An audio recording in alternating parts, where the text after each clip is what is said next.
Graça e paz, abençoados. Voltando ao nosso assunto sobre o ímpio não possuía o espírito, parte 4.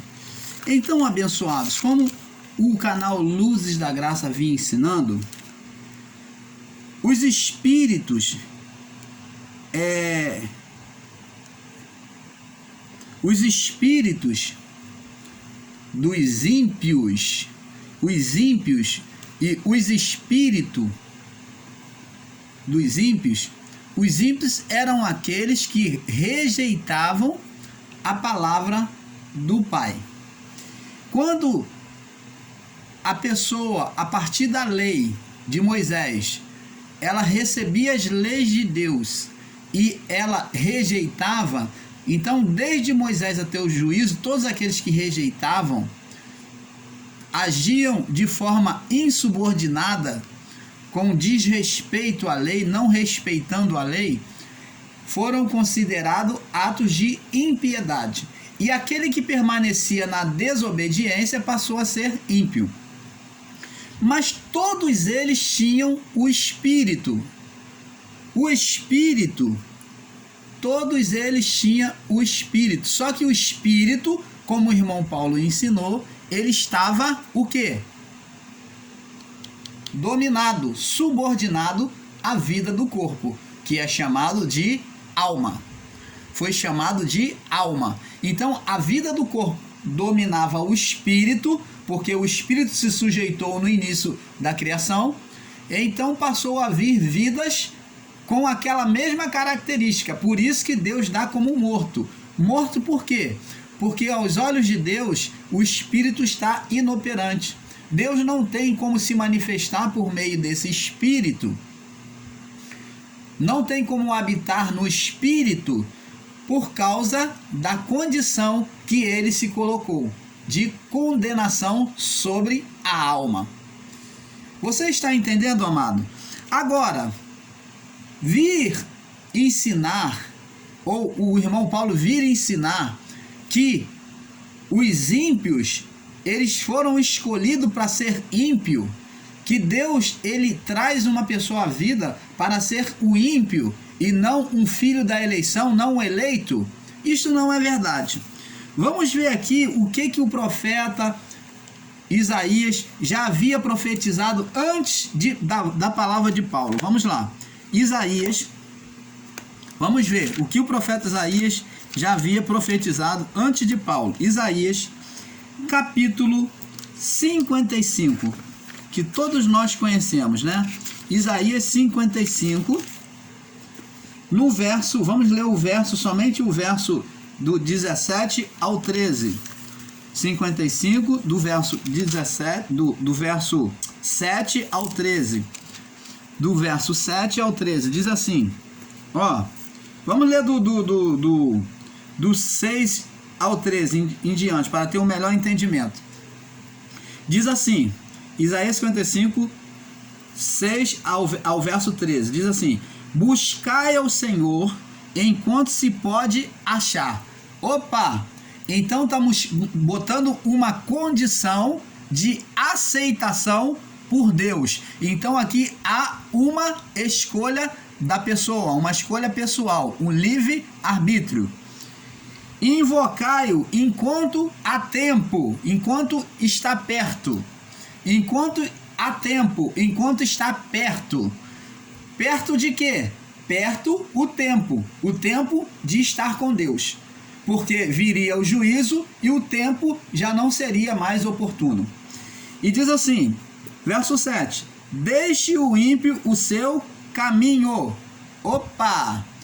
Deixe o ímpio o seu caminho, está exortando ao ímpio, levando o ímpio ao arrependimento. É isto mesmo. Então, Deus nunca escolheu ninguém para ser ímpio, porque a palavra diz aqui, deixe o ímpio de ser ímpio. Então, uma pessoa não foi determinada por Deus para ser ímpia, para ser filho da condenação, é o que está escrito aqui. ele aconselha o ímpio a deixar de ser ímpio, deixar aquele caminho de impiedade. E o homem maligno de pensamentos, que é a mesma atitude ímpia, o homem maligno que projeta maus pensamentos, se converta ao Senhor e ele, se compadecerá dele, aceitará ele. Então agora nós vemos aqui que o ímpio deixa de ser ímpio quando ele se volta para o Senhor, Deus. E como, amados e abençoados, vocês em graça, você que está em graça, você recebe uma palavra de escolha, de acepção, dizendo que Deus formou o ímpio, ou que existe ímpio nos dias de hoje. O ímpio existiu, mas quem se colocou na condição de ímpio foi aquele povo que não aceitou o evangelho, não se submeteu à palavra do Pai. Esses eram os ímpios, mas foi Deus quem escolheu? Não. Eles tinham o direito, como diz aqui em Isaías, capítulo 55, do 6 até o 13. Vamos continuar lendo. Vamos ler de novo, 7. Deixe o ímpio o seu caminho, está escrito ou não está? É um conselho para sair do pecado, da condenação, ou não é? É um conselho de Deus? Deus não está dando oportunidade? É a oportunidade de Deus? Sim. E o homem maligno seus pensamentos, e se converta ao Senhor, e ele se compadecerá dele. Torne para o nosso Deus, que é grandioso em perdoar, em receber, aceitar, vamos mudar essa palavra aqui para termos um entendimento, que ele volte para o nosso Deus, porque ele é grandioso em abraçar, para que você entenda melhor. Se você se volta, Deus te abraça, ele perdoa. Então a condição naquela época é que se eu, Paulo, vivia como uma vida de ímpio, mas se eu, na impiedade, nos caminhos do pecado, da condenação, mas se eu me voltasse para o Senhor iria me abraçar. O Senhor iria me abraçar, iria me aceitar. Isso nos faz lembrar da parábola do filho pródigo. O pai representando Deus, os dois filhos na casa, e quando um que vivia em condição de filho, ou vamos usar a palavra que eles usam, eleitos, enquanto os dois viviam na condição de eleitos, um desejou, eu estou usando eleitos porque eles usam, filho da perdição e filho da salvação, então, como eles viviam na condição de filho da salvação, que é o termo que eles usam, eleitos, um desejou agora viver a sua própria vida, queria conhecer o mundo, saiu da casa do pai. E qual foi a posição do pai? Mesmo contrariado, o pai deu a ele tudo aquilo que era direito. Observa a palavra do pai. Deus não impõe. Deus, ainda sabendo que nós vamos quebrar a cara, ele nos dá o livre-arbítrio para seguirmos e decidirmos o nosso caminho. O pai, mesmo contrariado, com tristeza no seu coração, se sujeitou ao pedido do filho e deu todos os bens a ele que lhe era de direito. O pai não queria, porque sabia o que poderia acontecer. Deus é onisciente. Na presciência do pai, o pai já sabia que ele iria quebrar a cara. O pai sentiu tristeza de ver o seu filho se afastando dele. O filho mais novo. O filho mais novo representa quem? Representa quem? Os gentios que foram abraçados. Quem é o filho mais velho na representação da parábola? O povo israelita, os hebreus, os judeus. O filho mais velho, o primogênito. Então preste atenção agora. para não fugir do foco. O pai deu todos os direitos do filho mais novo. Meu filho, você quer ir? Meu filho, não vai. Eu filho, não, eu quero viver a minha vida, me dá o que é meu, eu quero viver minha vida, meu pai, eu quero ter uma experiência lá fora. E o pai então entregou todos os bens que era dele, com tristeza no seu coração. E a mesma coisa Deus faz quando a pessoa quer deixar de viver o reino de Deus hoje e quer viver o reino da carne. Deus já sabe da consequência, Deus já sabe do final da história, mas ele permite. O pai deu livre arbítrio, mesmo sabendo do mal que procederia, porque a vida de Deus não é imputada no homem. Então, o filho mais novo, depois de haver gasto todos os seus bens, todos os seus haveres, começou a passar necessidade, não arrumava emprego, começou a passar fome a ponto de comer bolotas de porcos, a competir com os porcos, comer lavagem. E então ele, olha, preste atenção, olha como é que funciona o amor de Deus. A lei de Deus agora é aqui, ó, na mente. É essa lei, amados e abençoados irmãos, que temos que entender, que não é imposta com ditadura, mas o amor é que prevalece, é que fala no coração do homem. É a demonstração do amor de Deus é que leva o homem a se render ao Pai. Então, o filho mais novo, quando passou a necessidade, ele viu que aquele pai o amou em deixar partir, mesmo contrariado, mas ele recepcionou ele em amor, tanto na partida, mesmo contrariado.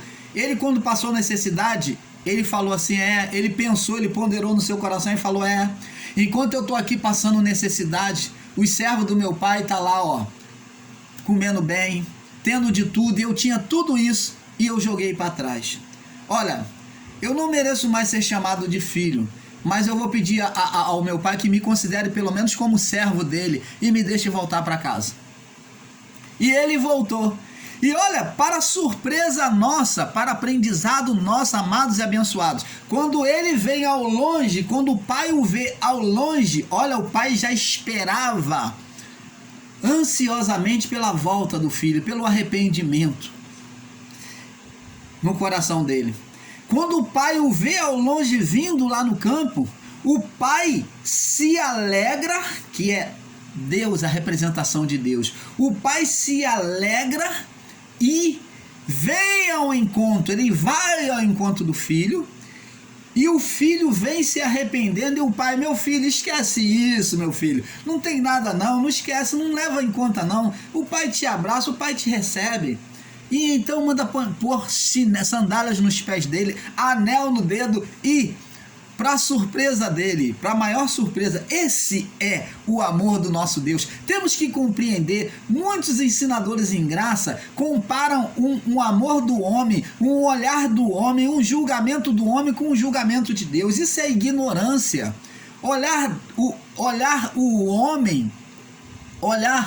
Julgar o homem com o julgamento, olhar Deus com o olhar do homem é ser ignorante. Me perdoe a expressão, mas o amor de Deus, ainda que você não compreenda, ele não condena. O pai pegou, colocou sandálias, colocou anéis no dedo e, para surpresa, ele fez um banquete, aonde o filho mais velho, que representa os judeus, a religião de Israel, israelita, ficaram invejadas, não suportaram. Ele falou, enquanto eu fiquei aqui todo o tempo contigo, agora volta ele aí que quebrou a cara e você dá tudo a ele. O filho mais velho fechou a cara, se entristeceu, não aceitou. Então o pai falou, olha, aquilo que eu havia perdido foi achado, meu filho.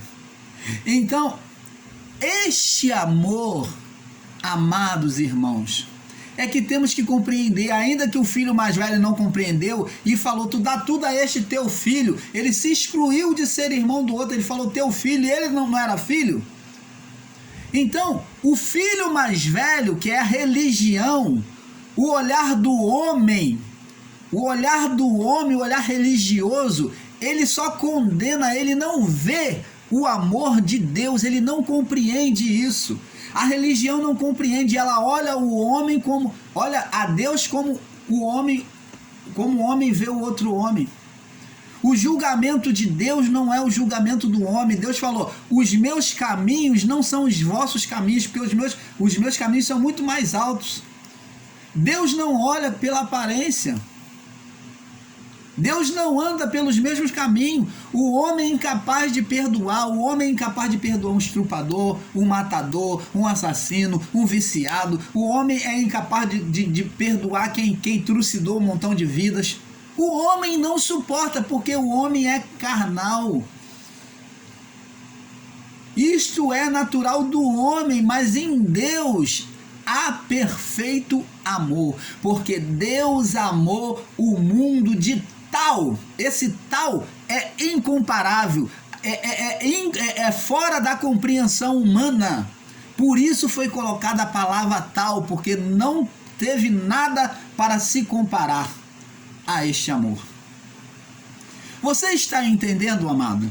Então, abençoados, Deus nunca condenou o homem.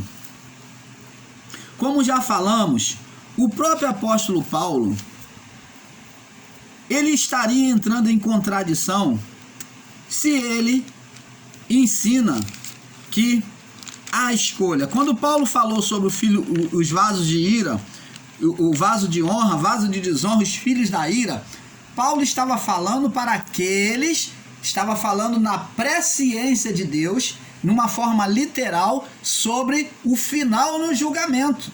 Ele não estava falando antes, não, mas ele estava falando que a atitude ímpia geraria o castigo. A atitude de obediência geraria a salvação. Por isso ele usou filho da salvação e filho da perdição. Ímpio e salvo. Mas Deus nunca condenou, como lemos lá no livro de Isaías. Vamos continuar lendo aqui. Isaías 55:7. Deixe o ímpio seu caminho e o homem maligno seus pensamentos, e se converta ao Senhor, e ele se compadecerá dele. Torne para o nosso Deus, porque é grandioso em perdoar. Porque os meus pensamentos, olha só, o homem quer ser comparado com Deus, porque ele é ruim, ele não perdoa, então ele acha que Deus não tem condição de perdoar. Não, para Deus tem uma medida, né? Também, se pecar, também fazer muito pecado, então não tem perdão. É isso? Não, Deus diz aqui, ó. Porque os meus pensamentos não são os vossos pensamentos, verso 8. E nem os vossos caminhos, os meus caminhos, diz o Senhor. Deus falou, olha, não me compare a vocês. Eu não posso ser comparado à maneira de vocês olhar e entender as coisas. Eu não posso ser comparado. Verso 9. Porque assim como o céu são mais altos do que a terra, existe a diferença de céu e terra para mostrar que existe uma diferença entre o homem e Deus. Assim são os meus caminhos mais altos do que os vossos caminhos, e os meus pensamentos mais altos do que os vossos pensamentos. Porque assim como desce a chuva e a neve dos céus, e para lá não tornam, mas regam a terra e fazem produzir e brotar, e dar semente ao semeador e pão ao que come, assim será a minha palavra que sair da minha boca. Ela não voltará para mim vazia, antes fará o que me apraz, e prosperará naquilo que as enviei. Porque com alegria saireis, e em paz sereis guiado. Os montes e os outeiros romperão em cântico diante de vós. Todas as árvores do campo baterão palmas. A gente sabe que os montes, eles não louvam. E nem as árvores do campo batem palma. Mas quem são esses montes e essas árvores? Somos nós. Os montes e os outeiros. E em lugar de espinheiro crescerá a faia. Olha, aonde existia o ímpio, em lugar de espinho, agora vai crescer a faia, a beleza. E em lugar da sarça crescerá a murta, o alimento. O que será para o Senhor? O que será para o Senhor por nome, por sinal eterno que nunca se apagará. Então aqui é uma profecia para os dias futuros. Ele está falando da conversão dos ímpios, de muitos que viviam na impiedade, de muitos que não foram abraçados pela promessa, mas iriam abraçar a promessa e iriam ser salvos. Você está entendendo, amado? Então vamos prosseguir. Agora Deuteronômio, para confirmar, para confirmar esta palavra, Deuteronômio, no capítulo 11, olha o que Deus faz, ó. Diz que não há escolha, né? É Deus quem determina o salvo, não salvo, o ímpio, não ímpio. É Deus que criou para matar, para ser um assassino. É Deus que fez isso? Tá bom. Isto para mim, este ensino para o canal Luz da Graça é ensino de espiritismo, aonde a pessoa vem com o karma de ser mal, então ela vai ser mal toda a vida, ela vai ser uma desgraçada, só vai viver fazendo mal. É este ensino que está sendo ensinado em graça, aonde a pessoa vem como um instinto maligno, e ela, porque ela tem um instinto maligno, então ela vai ser maligna a vida toda. Isto é espiritismo, isto é viver karma. Ah, ela foi chamada para ser filho da perdição, que nem Judas Iscariote, irmão Paulo. Judas Iscariote não foi escolhido por Deus. Esqueça isto. Judas se incluiu. Deus, quando fala sobre Jesus, quando fala sobre o traidor, fala em onisciência. Ele oniscientemente, ele já sabia de todas as coisas. Na sua presciência, ele tinha consciência de que haveria um traidor. E os sinais que Judas apontou de meter a mão na sacola, de criar rebelião, porque Judas vinha de um grupo zelotes que só queria tomar a mão na espada. Ele era de confusão. Ele era um homem que buscava a guerra. O espírito dele, ele já tinha isso no coração dele, esse prazer.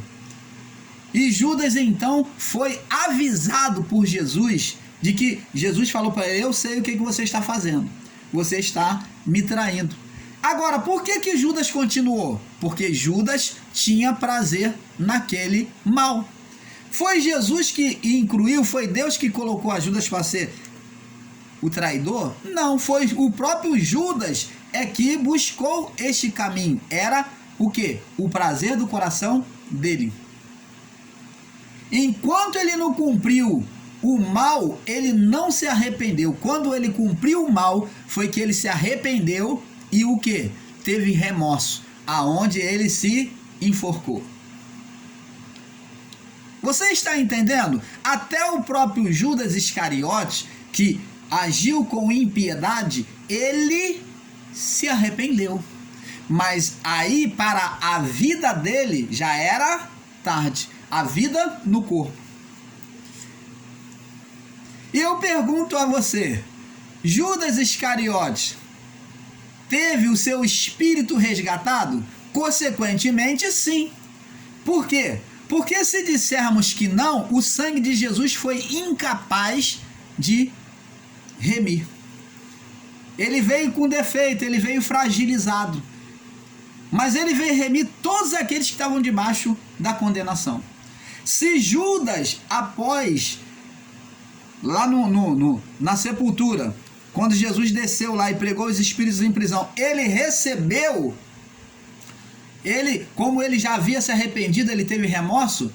Se ele recebeu essa segunda oportunidade, então agora ele tem o seu espírito, teve o seu espírito resgatado. Então nós do canal Luz da Graça, nós cremos que Judas abraçou essa oportunidade e seu espírito foi resgatado.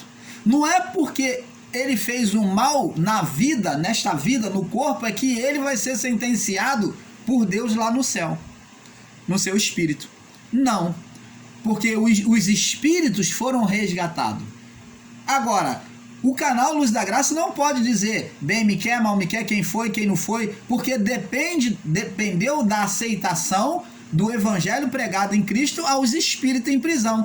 E isso daí, este mistério, só Deus pode apresentar diante de nós quando chegarmos diante de Deus. Aí nós vamos saber. Você está entendendo, amado? Então não posso estar aqui radicalizando e falando uma coisa que a Escritura não traz essa revelação. Dos nomes dos que foram condenados, né? Que foram condenados à sepultura e agora se converteram. Então, amados e abençoados, Deus nunca escolheu. Vamos lá, diz aqui, ó. Deuteronômio 11, 26. Eis que ponho diante de vós, já naquela época, ó, da lei, ó. Eis que ponho diante de vós a bênção e a maldição. O que está dizendo aqui?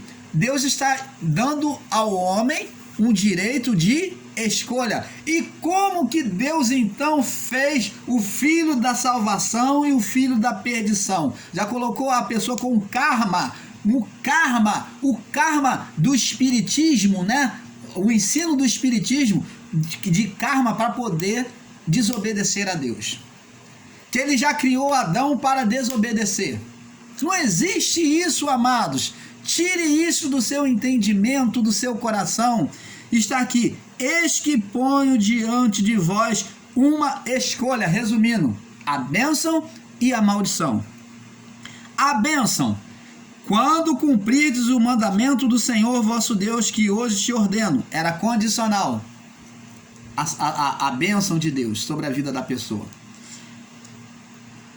Porém, a maldição, se não obedecerdes, se não cumprirdes os mandamentos que do Senhor vosso Deus, e vos desviardes do caminho que hoje vos ordeno, para seguirdes outros deuses que não conheceis.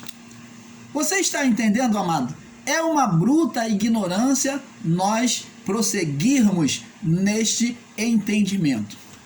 Está na hora de você, amado e abençoado, você que ensinava esse entendimento de eleição, esse entendimento de que Deus criou o homem ímpio, esse entendimento que Deus criou o homem para ser um miserável, um pecador, um estrupador, um matador, você que cria esse entendimento de que hoje ainda existe o ímpio e o filho da salvação. Então está na hora de, você estancar, de você abandonar esse entendimento errôneo, porque a palavra está sendo posta. Aceite se você quiser. Mas claro que isto é rejeitar a Deus. É rejeitar a própria palavra do ensino. Vamos prosseguir.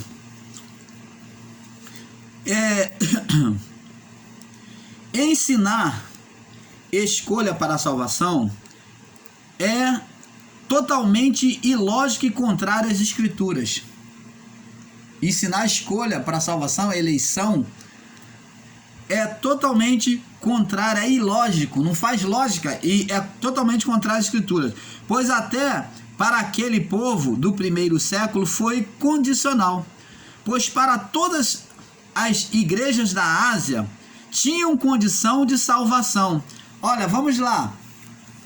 Vamos lá, no livro de Apocalipse, olha só, em todas as igrejas de Apocalipse, que se referia ao acontecimento sobre aquele povo antigo, antes do juízo, tinha uma condição. Vamos ler, Apocalipse 1, no verso 23, vamos ver aqui.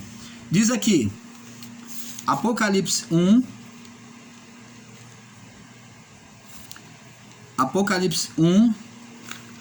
no verso 16, diz assim: arrepende-te. Olha, era condicional. Arrepende-te, volta atrás, mude o seu caminho, se converta. Ele está dizendo: arrepende-te, pois, quando então em breve virei a ti, e contra eles batalharei a espada da minha boca. Quem tem ouvidos, ouça o que o Espírito diz às igrejas, às 7 igrejas. Ao que vencer, condicional. Tinha que haver um esforço em obedecer a palavra do Pai. A salvação exigia o mérito de obediência, de submissão. anteriormente. Exigia-se um mérito de obediência à palavra do Pai. Ao que vencer, dar-lhe-ei de comer do maná escondido, e dar-lhe-ei também uma pedra branca e na pedra um novo nome escrito, a qual ninguém conhece, senão aquele que a recebe. Então, amados, pode examinar todas as cartas, as 7 igrejas, porque aquele povo antigo iria sofrer esse juízo descrito por João, o evangelista. E em todas as cartas havia uma condição: ao que vencer, arrepende, volta à prática, a primeira, volta ao seu primeiro amor. Então Deus está mandando retroceder, se converter, mudar de direção. A conversão é mudança de direção 360 graus, é se tá pro lado de cá, é mudar pro lado de cá. Então, se eles estavam indo pelo caminho da impiedade, Deus falava: muda o seu caminho. É o contrário, o caminho de Deus, é o caminho da retidão. Então, amados, sempre foi condicional. E aonde que nós do canal Luzes da Graça podemos ensinar que Deus escolheu, ou que Deus formou o ímpio? Você está pregando 2 Adão criado por Deus? É isto? Você que está com esse entendimento, você está entendendo que existe 2 Adão, um Adão perfeito e o Adão carnal.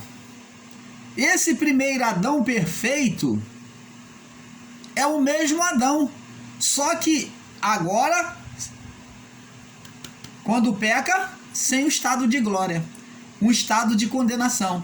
Então, este Adão sob condenação é o mesmo Adão que foi retirado do Éden. Agora, se você disser que agora esse Adão sem pecado, ele continuou a ter vida, ele duplificou, isto é um entendimento totalmente errôneo. Me perdoe. Você criar uma duplicidade de Adão, um Adão perfeito, sem pecado, e um Adão que seguiu na geração, que o Adão perfeito seguiu na geração. O Adão perfeito seguiu na geração? Não! O Adão perfeito deixou de existir, deixou a perfeição, porque passou a ficar morto na condição de condenação. Este é o mesmo Adão que este Adão perfeito deu o governo à carne e se tornou condenável. Você está entendendo, amado? Então, abençoados, sobre o próprio ensino de Paulo, podemos confirmar que isto é a escolha feita pelo próprio ensino de Paulo. Podemos confirmar isto, que a escolha foi feita pelo Espírito. Agora você vai se confundir e falar: então, irmão Paulo, o Espírito de Deus é que escolhia. Não, a escolha de Deus foi marcada, é a palavra correta, ela foi marcada pelo Espírito. Aqueles que não tinham o Espírito de Deus, este não era deles. Vamos ver lá no livro de Romanos,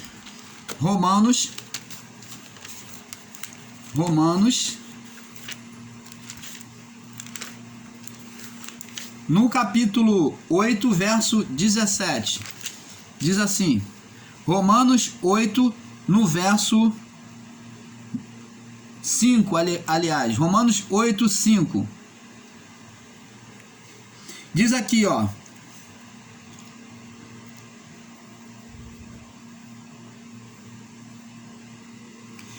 Romanos 5, até o verso 8, o verso 9, diz assim: porque os que são segundo a carne inclinam-se para as coisas da carne. Ó, então existia 2 homens, o que tinha prazer na carne e os que tinha prazer no espírito. Mas os que são segundo o espírito, para as coisas do espírito. Porque a inclinação da carne é morte, mas a inclinação do espírito é vida e paz.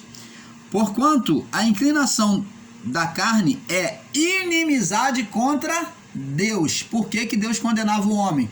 Porque o homem se tornara carnal.